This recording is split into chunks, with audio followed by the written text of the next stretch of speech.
మీ జీవితం యాదృచ్ఛికం కాదు. ప్రతి ఒక్కరికి ఒక ప్రత్యేక ఉద్దేశం ఉంది. ఆ ఉద్దేశం తెలుసుకోవాలంటే మనం బైబిల్లోని గ్రాండ్ నెరేటివ్లోకి అడుగు పెట్టాలి.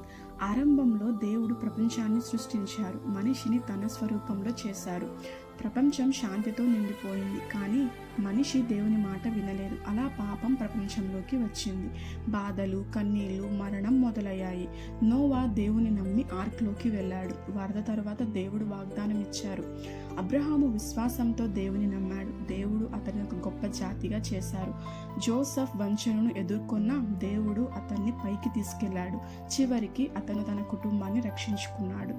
మోషే ద్వారా దేవుడు ప్రజలకు విముక్తి చేశారు. 10 ఆజ్ఞల ద్వారా మార్గం చూపించారు.